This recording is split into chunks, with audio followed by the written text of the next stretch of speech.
राष्ट्रवादी शरदचंद्र पवार पक्षाच्या प्रचाराचा शुभारंभ पाल तालुका कराड येथील श्री खंडोबा मंदिरात करण्यात आला। पाल जिल्हा परिषद गटाचे उमेदवार देवराजदादा पाटील, उमरज जिल्हा परिषद गटाचे उमेदवार संग्रामसिंह जयवंतराव जाधव यांच्यासह विविध गटातील व गणातील उमेदवार यावेळी उपस्थित होते। या सभेदरम्यान लोकनेते बाबासाहेब चोरेकर यांचे नातू बाळासाहेब साळुंखे चोरेकर यांनी देवराजदादा पाटील यांच्या उमेदवारीला जाहीर पाठिंबा दिला। व्यासपीठावर त्यांचे जोरदार स्वागत करण्यात आले। या पाठिंब्याने पाल जिल्हा परिषद गटात एकच खळबळ उडाली असून देवराज पाटील यांच्या विजयाची खात्री यावेळी उपस्थित मान्यवरांनी आपल्या मनोगतात व्यक्त केली। तर चहापेक्षा किटली गरम होऊ नये अशा शब्दात टीका न करता देवराज पाटील यांनी विरोधकांचा समाचार घेतलाय। तर आमदार बाळासाहेब पाटील यांनी आपली भूमिका मांडताना 25 वर्षात कराड उत्तरमध्ये केलेल्या विकास कामांची माहिती जनतेला आहे, ती विरोधकांनी सांगण्याची गरज नाही असे सांगितले। राष्ट्रवादी शरदचंद्र पवार पक्षाच्या सर्व उमेदवारांना भरघोस मताने विजयी करा असं आवाहन त्यांनी यावेळी केले। आम्ही जर काही केलं नाही, देवराजला 5 वर्ष सभापती होते, मी 25 वर्ष आमदार म्हणून काम पाहिलंय, असं काय घडलंय का हो? की शासकीय निधी चालण्यास काय घडलंय का? निधी आलाय, 100% खर्च आलेला आहे, पण राजकारणासाठी काहीतरी बोलायचं। आज 1 वर्षपेक्षा जास्त कालावधी झालेला आहे, अजूनही भरीव अशा प्रकारची कामं करण्याकडे या शासनाच्या भारतीय जनता पक्षाच्या विशेषतः नेत्यांचं लक्ष नाही। त्यांना राजकारणामध्ये फार मोठा इंटरेस्ट आहे। पक्ष फोडायचे, कुटुंब फोडायची, आपल्यावर घ्यायची, राजकारण करण्याची अशा प्रकारची त्यांची भूमिका आहे। आणि ही प्रवृत्ती रोखण्यासाठी आपल्या सर्वांना कार्यरत राहिलं पाहिजे।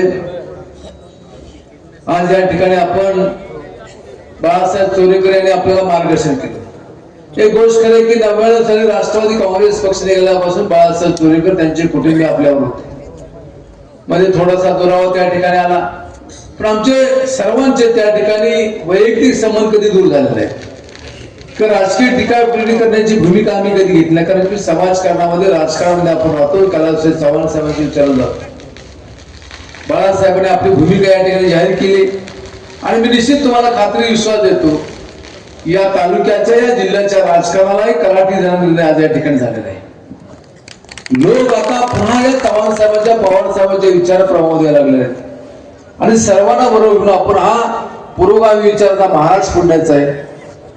या सर्वांचा अतिशय मनापासून मी स्वागत करतो। बाळासाहेबांनी अपेक्षा व्यक्त केली की दादा आम्हाला सहकार्य हात द्यावा। बाळासाहेब निश्चित दादांचा हात राहील, माझाही सहकार्याचा हात राहील।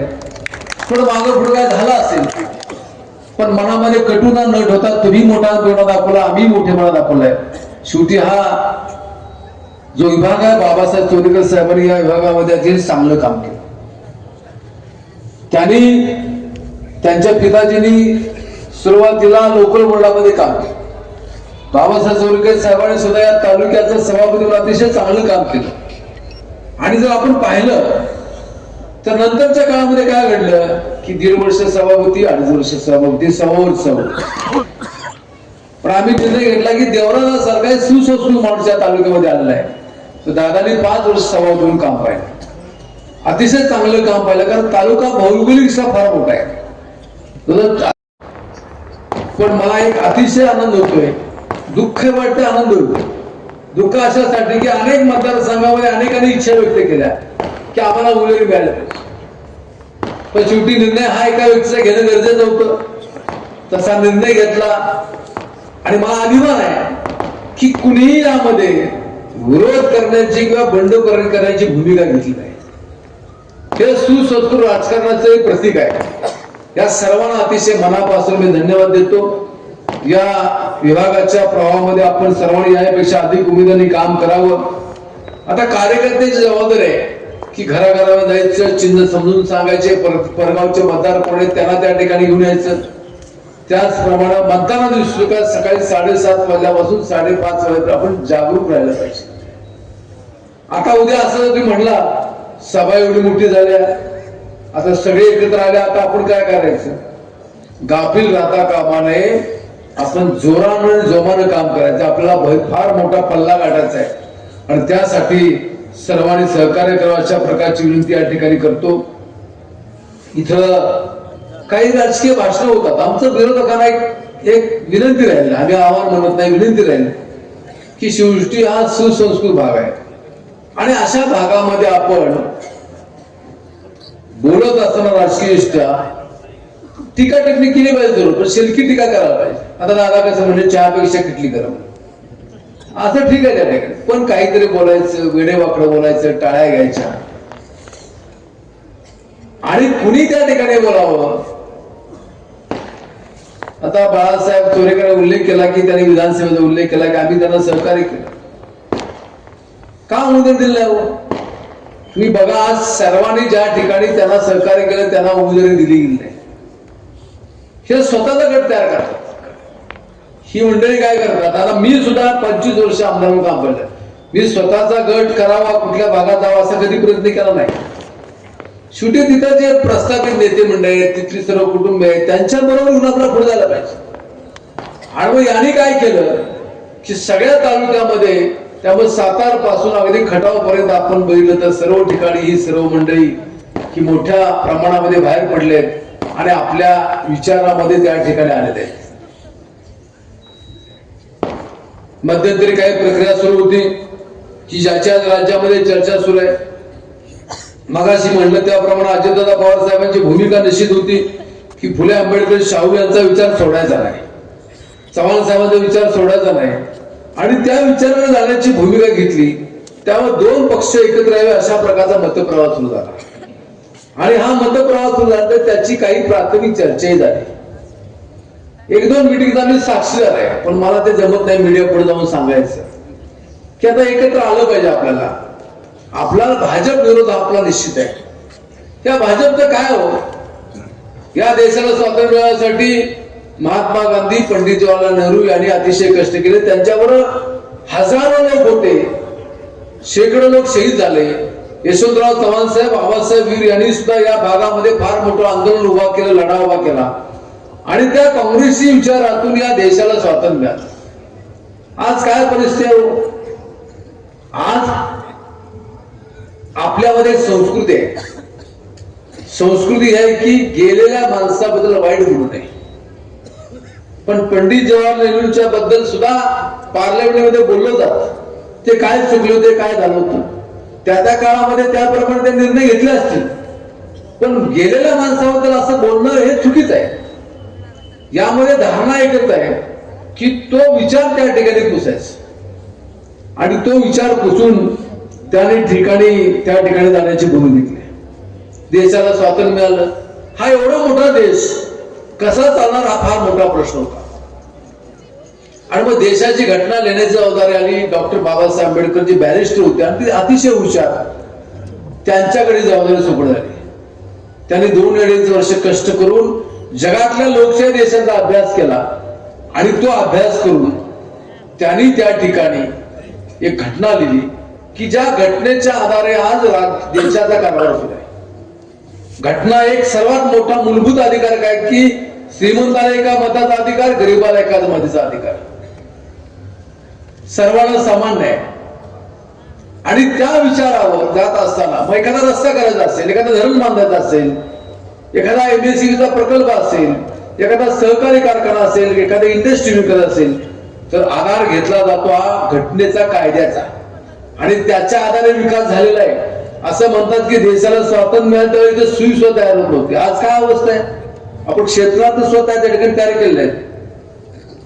आणि मग 15 ऑगस्टला जसं स्वातंत्र्य झाला तसं 26 जानेवारी 50च्या दरम्यान प्रजासत्ताक आपण स्वीकारलं आणि दरवर्षी एक शासकीय कार्यक्रम घेतला जातो आणि त्यामध्ये 26 जानेवारीला झेंडा मध्ये घेतला. जिल्ह्याच्या ठिकाणी पालकमंत्री मोदी करतात, राज्यपाल मोदी राज्यामध्ये मुंबईमध्ये करतात, मुख्यमंत्री मोदी करतात. त्यांनी त्या भाषणामध्ये डॉक्टर बाबासाहेब आंबेडकरचं नाव घेतलं नाही. चुकून गोष्टी होत नाही. मी सुद्धा मंत्री म्हणून काम पाहिलेलं आहे. जिल्ह्याचे जिल्हाधिकारी महोदय माहिती अधिकारी एक पत्र त्या ठिकाणी एक पेज देतात की आपण काय बोलायचं. उद्या एखाद्या मंत्री मध्ये उभा राहिला तर त्या मुद्द्याच्या बाहेर जाता येत नाही, राजकीय भाषण करता येत नाही. आता सर्व विदित असतं की घटना कशी लिहिली, कुणी लिहिली, काय त्याच्यात चाललंय.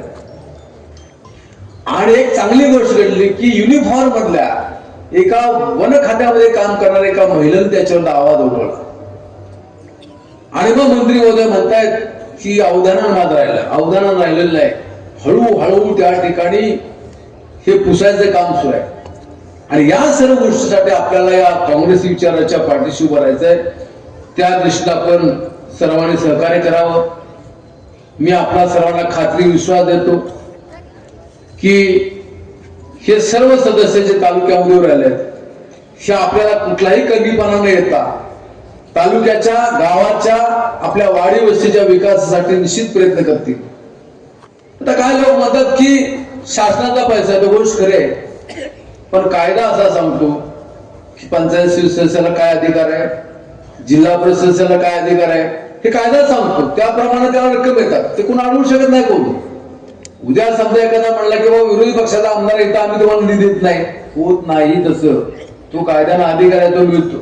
त्यामुळे जर कोण उद्या काल तुम्हाला म्हणलं असेल की आम्ही असं अडवू तसं अडवू तर कृपा करून त्याच्यावर विश्वास ठेवू नका. आणि मला एक सांगावं, आडवाळ एवढी कोण राजकारण कधी होतं का हो?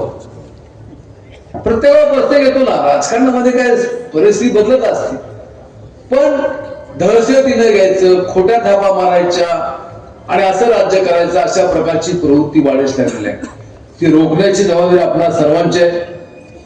आपण आतापर्यंत साथ आणि सहकार्य केलं, असं सहकार्य आपण इथून पुढच्या कालखंडामध्ये सुद्धा करावं अशा प्रकारची विनंती या निमित्तानं आपणा सर्वांना या ठिकाणी करतो. आज प्रचाराचा शुभारंभ करत असताना मला अतिशय आनंद आहे की देवराज दादांचे सर्व सहकारी, या भागातले प्रमुख मंडळी, या सर्वांनी एक चांगल्या प्रकारचं नियोजन हे या ठिकाणी केलं आणि तालुक्यातल्या सर्व मंडळींना बोलवलं. सर्व प्रमुख मंडळी इथं आले.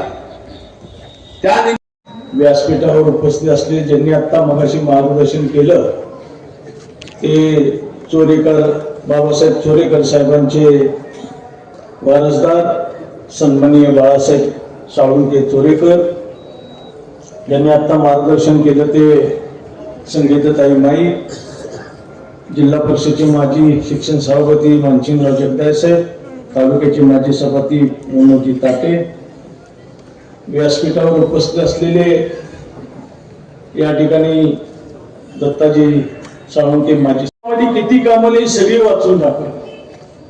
मग अनेक ठळक जर उदाहरण बघितलं, कामं बघितलं तर मसूर भागातला हनगरवाडी धनगरवाडीची योजना असेल, आपल्या भागातला पाण्याचा प्रश्न हा तारडी धरणाचा असेल, हा सातत्यानं सोडवण्यामध्ये आदरणीय बाळासाहेब पाटील साहेबांनी, पवार साहेबांच्या, स्वर्गीय अजयदादांच्या माध्यमातून ही विकास कामं केलेली आहे. मग आमच्या धानोरवाडी पाली रस्त्यावर असणारा मरवेगळाचा पूल असेल, या गावामध्ये असणारा क वर्ग ब वर्ग दर्जा असेल, देवस्थानाला निधी असेल, अनेक विधायक कामं या तालुक्यामध्ये, या 5 जिल्हा परिषद गटामध्ये साहेबांच्या माध्यमातून आपण दिलेल्या संधीच्या रूपानं जिल्हा परिषद 2002 ला मला ज्या गटातून भरभरून या ठिकाणी योगदान दिलं, त्या सहकार्य केलं, त्या जोरावर या गटाचं काम करत असताना वरिष्ठ नेत्यांच्या नेतृत्वाखाली आपल्या सर्वांच्या आशीर्वादाने मी जिल्हा परिषदला 5 वर्ष काम करत असताना 2 वर्ष सभापती म्हणून काम केले. मगाशी बाळासाहेब साळुंके साहेबांनी सांगितलेली वस्तुस्थिती खरे की त्यावेळेला आम्ही दोघंच इच्छुक होतो. शेवटी उमेदवारी एकालाच मिळणार आणि मला या ठिकाणी उमेदवारी मिळाली, पण मोठं मन करून बाळासाहेबांनी या ठिकाणी या 5 गटातून समोर असणाऱ्या बलाढ्य उमेदवाराला, ज्या वेळेला स्टँडिंग उपाध्यक्ष होते त्या बलाढ्य उमेदवाराला बाळासाहेब साळुंके साहेब असतील, आदरणीय बाळासाहेब पाटील साहेब असतील, यांच्या नेतृत्वाखाली आपण सर्वांनी भरभरून या ठिकाणी मला मतदान करून मला त्या ठिकाणी विजय केलं. खऱ्या अर्थानं तो विजयाचे शिल्पकार तुम्ही सर्वजण आहात, या ठिकाणी मी विशिष्ट करून नमूद करतो. नंतरच्या कार्यक्रमामध्ये थोडे आमच्या आणि चोरेकर कुटुंबियांमध्ये थोडीशी अंतर पडलं, परंतु कुठल्याही बाबतीमध्ये मनात आम्ही किंतु न ठेवता, शेवटी स्नेही आहे, पाहुण्यांचे संबंध आहेत आणि ते जपण्याचं काम आम्ही आणि त्या कुटुंबाने केलं. 2012ला मला पुन्हा एकदा साहेबांनी या ठिकाणी या पंचायत समितीच्या माध्यमातून सलग 5 वर्ष काम करण्यास संधी मिळाली. मित्र हो, 5 वर्ष काम करत असताना महाराष्ट्रात एकमेव उदाहरण आहे की मला आपल्या सर्वांच्या आशीर्वादानं साहेबांच्या नेतृत्वाखाली 5 वर्ष सभापती म्हणून काम करण्याचा बहुमान मिळाला. हा बहुमान केवळ तुमच्यामुळे मला मिळाला. आणि हे काम करत असताना तालुक्यातील करंजोशी गावापासून ते दक्षिणच्या येवती गावापर्यंत प्रत्येक घटकापर्यंत समाजापर्यंत पोहोचण्याचं काम आम्ही त्यावेळेच्या आमच्या सर्व टीमने केलं आणि अतिशय चांगलं काम करत असताना शासनाच्या प्रत्येक योजना ह्या तळागाळापर्यंत पोहोचण्याचं काम केलं. मग कृषीच्या यांत्रिकरणाच्या योजना असो, महिला बाल कल्याण असो, समाज कल्याण असो, पशुसंवर्धन, अनेक योजना ह्या तळागाळापर्यंत पोहोचवण्याचं काम आम्ही केलं. मी की आयत्या पिठेवर रेगोटे वरण्याचं काम करते. मी टीका कोणावर करत नाही, कारण आम्ही जे काम करतो साहेब काम करतात, इथं बसणारा प्रत्येक स्टेजवर मान्यवर काम करतो ते आम्ही काम केलेलं बोलून दाखवतो. फुकटच्या वल्गना आम्ही कधी केलेल्या नाही. त्यामुळं काल काही सभा झाल्या, आम्ही टीका कोणावर करणार नाही, पण त्या सभेमध्ये अनेक आरोप प्रत्यारोप आमच्यावर साहेबांच्यावर करण्याचा प्रयत्न केला. भाजपची नीती कशा पद्धतीने, मगाशी अजितप्पांनी सगळ्यांनी सांगितलं, एक बाळासाहेब चोरेकर साहेबांनी सुद्धा सांगितलं की त्यांना कशा पद्धतीने डावलण्यात आलं. शेवटी चांगली घराणं डावलण्याचं काम हे भाजपच्या माध्यमातून केलं. आज भाजपच्या गोटामध्ये जी मंडळी आहे ती कुठली? काँग्रेस आणि राष्ट्रवादी काँग्रेसची जी ईडीनं ह्यानं त्यांना घेतलेली मंडळी. आता मूळची भाजप संपूर्ण नाराज आहे. अनेक भागातून आम्हाला फोन येतात, आम्ही तुमच्यावर आहे, आम्ही तुमच्यावर आहे. मित्र, सांगण्याचं तात्पर्य आहे की भाजपची नीती इतकी बेकार आहे की सर्वसामान्यांना सांगायचं, दिशाभूल करायची की आम्ही शेतकऱ्यांचे कायवारी आहोत. पण मी आपल्याला सांगू इच्छितो की तुमच्या आमचे नेते आदरणीय पवार साहेबांनी या देशाचे कृषी मंत्री असताना 71,000 कोटी रुपयाची कर्जमाफी दिली. दुसरा कुणी नेता कैवारी नाहीये. आज मी तुम्हाला सांगतो, 2014 नंतर भाजपची सत्ता या देशामध्ये राज्यामध्ये कुठल्या कृषी मंत्र्यानं शेतकऱ्यांना कर्जमाफी दिली? इथं बसणारे एकानं नाव सांगावं. दिली का? गॅसचे दर वाढले, डिझेल पेट्रोल वाढले, खताला जीएसटी होता का 2014 पर्यंत? खताचे दर 2000 पोत्याचे दर गेले, महागाई वाढली. आजचे दिन आएंगे, 15 लाख आले खात्यावर, आले का? त्यांच्यातल्याच बड्या नेत्यानं मुलाखत घेत असताना सांगितलं, मी म्हणलेलं नाही, त्यांचाच बडा नेता, मी नाव घेणार नाही, त्यांनी सांगितलं ये तो जुमला है. म्हणजे मी मगाशी आमचा दादाजी वाढला गाजर, ये तो जुमला आहे, म्हणजे लोकांची दिशाभूल करायची, मतासाठी, मताच्या जोगव्यासाठी लोकांना फसवायचं आणि मत पदरात पाडून घ्यायची. आदरणीय बाळासाहेब पाटील साहेबांनी या भागातून नेतृत्व करत असताना गेल्या मागच्या विधानसभेमध्ये आपल्याला पराभवाला सामोरं जायला लागलं. लोकसभेला आपल्या महाविकास आघाडीला चांगले दिवस आले, चांगली सत्ता राज्यामध्ये खासदार निवडून आले. हे डोळ्यासमोर धरून या ठिकाणी ईव्हीएम स्कॅम केला का काय केलं माहित नाही, परंतु आपला पराभव झाला. परंतु पराभवाला खचून न जाता पुन्हा बाळासाहेब पाटील साहेबांनी या मतदारसंघाच्या सर्वसामान्य जनतेची नाळ ओळखून काम केलेली. समोरची मंडळी म्हणतात काल या ठिकाणी बोलून गेले, साहेब बोलून गेले की 25 वर्ष सत्ता तुमच्याकडे होते, आम्ही तुमचे हात धरले होते का? आमचे तुम्ही हात धरले नाहीत, पण आमचे हात हिसकावून घेतले हे तुम्ही सांगा. सत्ता हिसकावून घेतली. शिवसेना पक्ष फोडला, राष्ट्रवादी काँग्रेस पक्ष फोडला. ज्या वेळेला तत्कालीन मुख्यमंत्री उद्धवजी ठाकरे साहेबांची मुख्यमंत्री म्हणून नेतृत्वाखाली काम करत असताना साहेब त्यावेळेला पालकमंत्री होते, सरकार मंत्री होते. दुर्दैवानं जगावर महामारी कोरोनाचं संकट आलं. यातनं राज्य बाहेर येत असताना 4-6 महिने संकट संपलं आणि 4-6 महिने कार्यरत असताना सुरळीत जनजीवन होत असताना पुन्हा यांनी या सत्तेसाठी पक्ष फोडला आणि सत्ता खालीच. आपल्या माहितीसाठी सांगतो की तत्कालीन मुख्यमंत्री साहेबांच्या नेतृत्वाखाली 2 लाख रुपयाची कर्जमाफी या महाराष्ट्रामध्ये दिली गेली. नियमित भरणाऱ्यांना 50,000 रुपयाचं अनुदान दिलं. तुम्हाला जर शेतकऱ्यांच्या बद्दल कळवा होता तर तुम्ही सत्तेवाल्यांना तर तुम्ही का ती योजना पुढे कारवाई ठेवली नाही हा प्रश्न तुम्ही उद्या भाजपच्या उमेदवाराला विचारला पाहिजे. शेतकऱ्यांचा अधिकार आहे. भारत देश हा शेतीप्रधान मानता आणि शेतकऱ्यांची अवहेलना करता तुम्ही. सत्तेसाठी पैशासाठी सत्ता, सत्तेसाठी पैसा अशी असणारी भूमिका भाजपची आहे. आपण सर्वांनी या ठिकाणी जागृत राहिलं पाहिजे. अनेक विकास कामं साहेबांच्या माध्यमातून या ठिकाणी या मतदारसंघात आहेत आणि तुम्ही म्हणता निष्क्रिय आमदार, निष्क्रिय लोकप्रतिनिधी गावातले.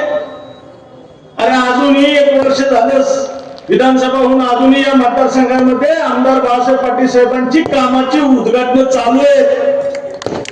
हे तुम्ही आम्ही विसरता कामा नये. मला या मतदारसंघातील असणाऱ्या या तालुक्यातील सर्व जनतेला माझी विनंती आहे की कोणत्याही भूलथापांना बळी पडू नका. आणि काही मी टीका करणार नाही. काल काही जण आमच्यावर बोलले, यांचे पै पाहुणे संबंध आहेत. मी त्यांना एवढंच सांगतो, चहापेक्षा किटल्या गरम होऊन घेऊ नका. किटल्यांनी किमतीतच राहू. तुम्हाला समाजात आणण्याचं काम आम्ही केलं, त्यामुळे किटल्या गरम होऊन देऊ नका. आपल्या किमतीनं आपल्या लायकीनं राहा. मला कोणावर टीका करायची नाही, पण बोलणार नाही माझं उत्तर. मी जाता जाता एवढंच सांगेल,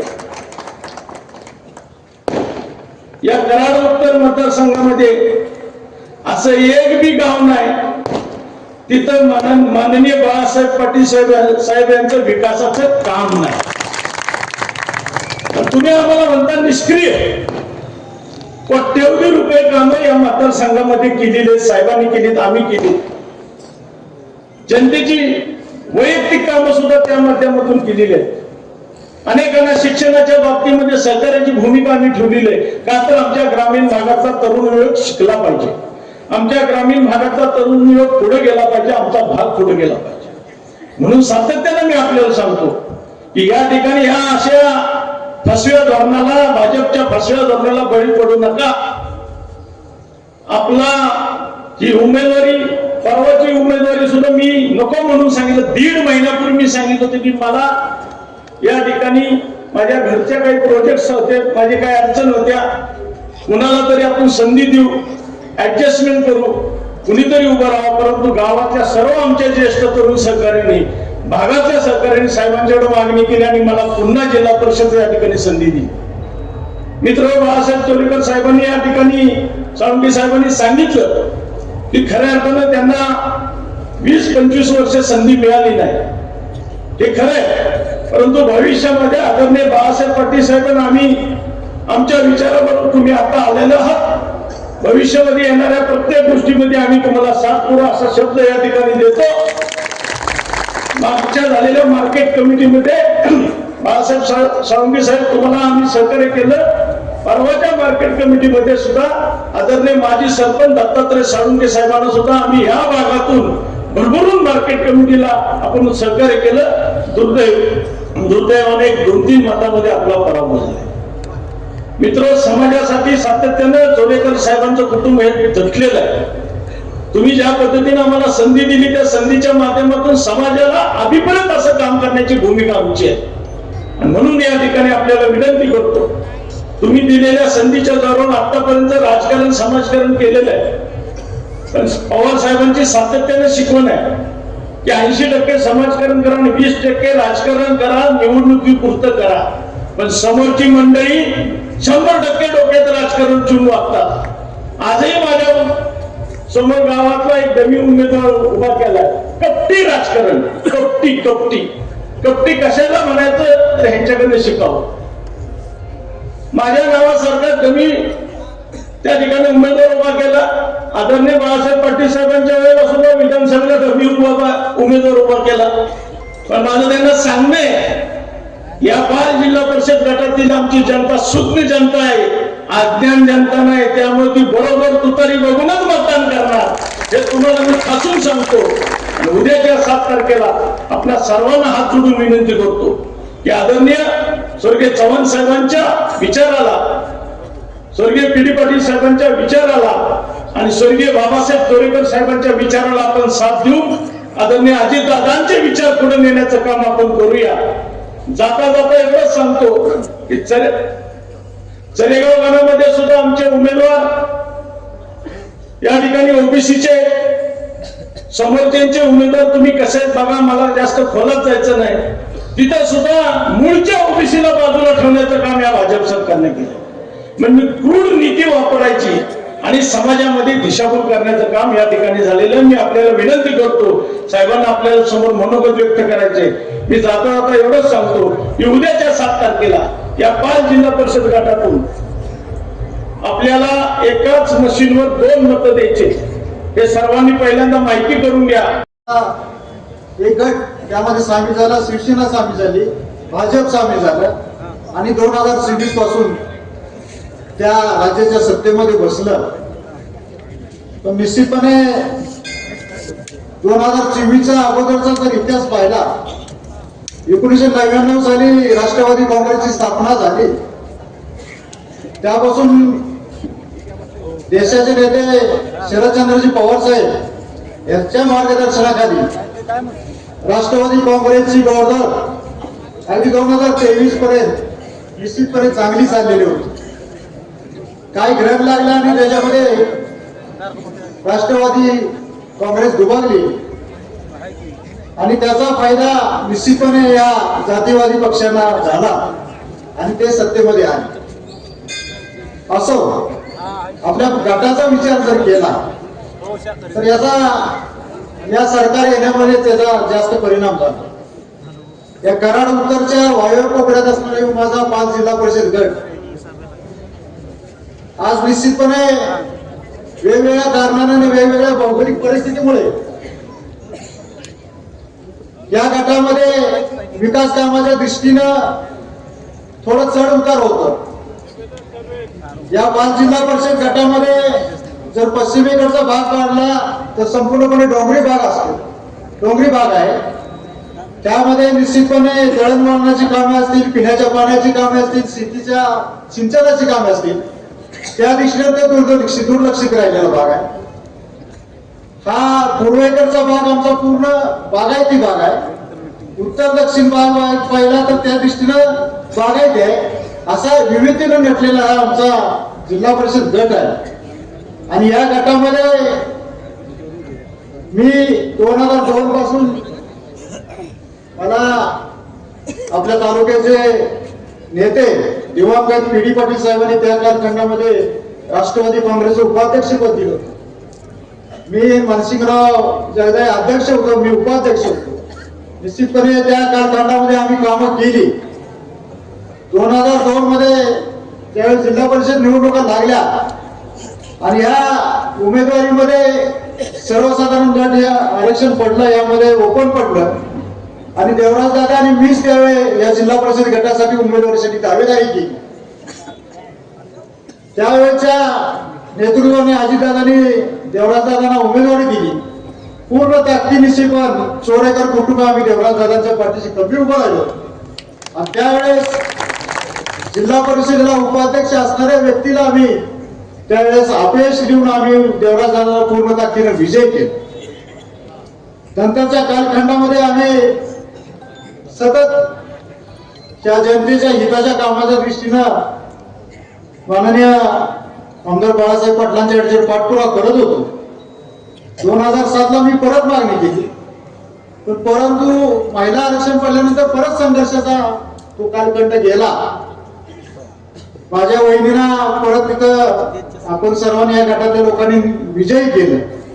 पण त्यानंतर 2012 पासून ते आज 2026 पर्यंत आम्ही ह्या जिल्हा परिषद गटातील प्रत्येक निवडणुकीपासून ह्या ना त्या कारणाने आम्ही बाजूला राहिलो. आम्हाला एकच आपल्याला विनंती करायची आहे, आज 2026 ला मी या उमेदवारीसाठी दावेदार होतो. नको त्या पक्षाकडे उमेदवारी मागितली. निश्चितपणे राष्ट्रवादी अजित पवार पक्षाकडे मी अजूनही साहेब तुम्ही त्या 2000 सालापासून जी माझ्या गळ्यामध्ये राष्ट्रवादी काँग्रेसचा जे स्कार्फ घातलाय, अजूनही माझ्या मनात राष्ट्रवादी काँग्रेस अजित पवार गटाचं नाव केलेलं आहे. अजून मी तो सभासद कायम तसाच आहे. पण दुर्दैवानं 2024 ला मी साहेब निश्चितपणे तुमच्या विरोधात काम केलं आणि त्या मूळच्या कराड तालुक्याच्या बाहेरच्या तालुक्याच्या नेतृत्वाला त्यावेळेस मी साथ केली. नेतृत्वाला त्या जिल्हा परिषद गटातनं प्रचंड मताधिक्य दिलं. तसा अधिकार मला त्या पक्षालाच उमेदवारी मागण्याचा अधिकार पोहोचतो. मी तुम्हाला मागू शकत नाही, तुम्ही तुमचं काम केलं. पण त्या उमेदवारांना कुठला क्रायटेरिया लावला माझी उमेदवारी डावली तेच मला कळणं झालं. कारण माझं कुटुंब, मी गेले 24-25 वर्ष या जिल्हा परिषद गटामध्ये कार्यरत आहेत. विविध कामाच्या निमित्तानं लोकांच्या अडीअडचणीच्या निमित्तानं मी कार्यरत आहे. आज या ठिकाणी गावरवाडी सारख्या दुर्गम भागामध्ये ही कारखानदारी उभी केली. त्या निमित्तानं त्या विभागातल्या सुशिक्षित बेकारांना रोजगार देण्याचा प्रयत्न केला. या विभागामध्ये पूर्वीपासून सिंचनाची दुरावस्था होती. त्या निमित्तानं ते सिंचनाचा प्रश्न थोडा अंशी तुमच्या सर्वांच्या सरकारने सॉल्व्ह करण्याचा प्रयत्न केला. आज नाही म्हटलं तरी बागायती क्षेत्र वाढलं. जे दळणवळणाचे रस्ते आहेत, जरी मी सत्तेत असलो नसलो तरी ती कामं पूर्ण करण्याचा प्रयत्न केला. याच्यामध्ये मला डॉक्टर सूरज भोसले, डॉक्टर अतुल भोसले यांनी वेळोवेळी त्या दळणवळणाच्या रस्त्यासाठी मदत केली. आज या विभागात अशी कामं करत असताना आणि मूळच्या 3 पिढ्यांचा राजकीय वारसा असताना माझे आजोबा कैलासजी काकासाहेब चोरकर ज्यावेळेस सातारा सांगली हा जिल्हा एकत्र होता, त्या जिल्ह्याचे लोकल बोर्डाचे ते अध्यक्ष होते. नंतरच्या काळामध्ये स्वर्गीय बाबासाहेब चोरेकरांनी या तालुक्याचं नेतृत्व केलं, पंचायत समिती सभापती बोललं. नंतरच्या कालखंडामध्ये आमची 3री पिढी आम्ही याच्यामध्ये कार्यरत राहिलो. असा सामाजिक राजकीय वारसा असणारे, राजकारणापेक्षा जास्त समाजकारण पाहिलं, अशी सगळं मेरिट असताना सुद्धा एक आर्थिक सत्तास्थान असणाऱ्या आणि ज्या उमेदवाराला खऱ्या अर्थानं समाजाची जाण असणारा, समाजाची नाळ ओळखून असणारा, प्रत्येक घटकापर्यंत पोहोचण्याचा प्रयत्न असणाऱ्याला डावलण्याचा प्रयत्न केला. आज मी एक सांगू इच्छितो, जी एवढे कामं या 15-20 वर्षामध्ये सत्तेत असून नसून जी कामं पूर्ण केली, आज ज्या उमेदवाराला तुम्ही उमेदवारी त्यांनी एक काम केलेलं मला दाखवून द्यावं. देवराज पाटलांच्या बाबतीत अपवाद सोडत त्या माणसांचं वेगळंच नेतृत्व आहे. सुसंस्कृत, सुस्वभावी आणि राजकारणापेक्षा समाजकारण सगळ्यांना बरोबर घेऊन करणारे काम आहे. पण काय कालखंडामध्ये जरा थोडा त्यांचा आमचा दुराव्याचा संबंध आला, पण तरी सुद्धा आम्ही मनामध्ये न ठेवता राजकारणापरी राहिला आहे ते संबंध आम्ही कायम ठेवू. आज खऱ्या अर्थानं या 5 जिल्हा परिषद गटामध्ये ज्या उमेदवाराचा आपण या ठिकाणी देवराजदादांच्या विरोधात जे उमेदवार आहेत, त्या दोघांचा पहिला विचार केला, देवराजदादांचा विचार केला, तर खऱ्या अर्थानं कुणाचं मेरिट आहे, कोण काम करणारा माणूस आहे हे आपल्याला दिसून. मला या प्रसंगी एकच सांगायचं आहे की देवराजदादा, तुम्ही जिल्हा परिषद पंचायत समिती तुम्ही मध्ये काम केलंय, तुम्हाला अनुभव आहे. भविष्यात तुम्ही थांबू नका, पुढे जा. खालच्या कार्यकर्त्यांना संधी देण्याचा प्रयत्न करा. तुमची जागा खालच्या कार्यकर्त्यांना मोकळी करा. आज 2-3 वेळा तुमचे वडील असतील बाबासाहेब पाटील अनाथा साहेबांनी हात दिला, त्यांना पंचायत समितीला घेतलं होतं. तुमचे काका मानसिंग काका यांना पंचायत समितीला साहेबांच्या बरोबर होते. आम्ही 2002ला तुम्हाला पूर्ण सहकार्य केलं, तुम्हाला हात दिला. ज्या वेळेस आम्ही तुम्हाला 3-4 वेळा हात देतो, त्यावेळेस तुम्ही चोरेकर कुटुंबाला एकदा तरी हात देण्याचा प्रयत्न करा. माझी कळकळीची विनंती आहे की ज्या चोरेकर कुटुंब 750 एकराचा 7-12, आज 2 पुनर्वसित गौतम साहेब माझ्या शेताला आले 6 वर्गावरून भांबे. आज काळी धरण आपल्या इथं 10 किलोमीटरवर झालं. 8 एकराचा स्लॅब लागला. आमच्या वरच्या जमिनी सर्व काढून घेतल्या आणि ज्या जमिनी आम्हाला शिल्लक राहिल्या, जे शासन 50 मीटर पाणी देणार आहे त्याच्या वरच्या जमिनी आम्हाला शिल्लक राहिल्या. दुर्दैवाने 50 मीटरचे क्षेत्र हे प्रकल्प विस्थापित प्रकल्पग्रस्तांना देण्यात आला. इथं सावरगावचे सुहास पाटील आहे, जे क्षेत्र आमचं 50 मीटर हेड खाली भिजत होतं ते क्षेत्र ह्या प्रकल्पग्रस्तांना दिला. पण विना तक्रार, विना त्या लोकांना त्रास देता पूर्णपणे आम्ही त्यांना ते क्षेत्र नाही दिलं. असा त्याग असताना, असे लोकभावनाचा आदर करणारं आमचं कुटुंब असताना वारंवार अन्याय आमच्याकडे सहन होत गेला, तरी सुद्धा समाजामध्ये वावरताना, समाजामध्ये राहताना ह्या गोष्टी सर्व पाठीवर टाकून आम्ही पुढे चालत आहोत. मला तुम्हाला एक कळकळीची विनंती आहे, आता पुढचे उमेदवार कोण आहेत काय आपल्याला बघायचं नाही, पण आताचं राजकारण प्रशांत यादव इतकं गलिच्छ झालंय की पैशातून राजकारण, राजकारणातून पैसा चाललाय. आम्ही 2002 साली देवराज पाटलांचं इलेक्शन जिल्हा परिषद साहेब आम्ही बघितलं, काही सुद्धा नव्हतं. स्वतःच्या खर्चानं आम्ही प्रचार करत होतो. कुठंतरी सभा घ्यायचं, कुठं जेवण एखादं कुठंतरी असायचं. लय जेवण लय झालं तर विजयाचं जेवण झालं. मला आठवते पेडी साहेबांची इथं सभा झाली, विजयी सभा, त्यावेळेस जेवण आम्ही केलं. आता इलेक्शनचा पॅटर्नच बदललाय. पण मला तुम्हाला एक सांगायचं आहे, काही असू द्या, कुठल्या आमिषाला कुठल्या याला बळी न पडता जो आपला विचार आहे, ज्या विकास कामाबाबत आपल्याला ज्याच्याशी पाठपुरावा करायचा आहे, तो मनामध्ये ठेवा. कुठल्याही भूलथापांना, कुठल्या आमिषाला किंवा कुठल्याही पैशाला भरू नका. आणि ह्या पैशाच्या आणि या खाण्यापिण्याच्या नादामध्ये अलीकडची तरुण पिढी पूर्ण बरबरबरकट केल्या. त्याला कुठेतरी आळा घाला आणि सुसंस्कृत, सुस्वभावी आणि सभागृहामध्ये, पंचायत समितीमध्ये काम केणाऱ्या माणसाला, जिल्हा परिषद सभागृहामध्ये केलेलं काम, या सगळ्याचा पूर्ण अनुभव असणारा विचार असेल. उमेदवाराच्या पाठीशी आपण कमी उभं राहावं. आम्ही चोरेकर कुटुंबीय, चोरे विभाग, ज्या चोरे विभागाच्या सर्वसामान्य लोकांच्या जीवावर किंवा त्यांच्या अडीअडचणीला आम्ही धावून जातो. आमच्या अडीअडचणीला, आमच्या सुखदुःखाला ती मंडळी उभी राहतात. एकमेव त्यांच्या विकासाच्या दृष्टीनं, त्यांचा विकास होण्याच्या दृष्टीनं आज आम्ही देवराजदाला तुम्हाला पूर्णपणे पाठिंबा देतो, आश्वासित करतो की येत्या 7 तारखेला निवडणुकीच्या निमित्तानं आपल्या बालघाटातल्या सर्वच मतदारांना विनंती, देवराजदादांच्या तुतारीच्या चिन्हासमोरचं वरचं घाटाचं बटन दाबून त्यांना विजयी करा. खालच्या 2 गणाच्या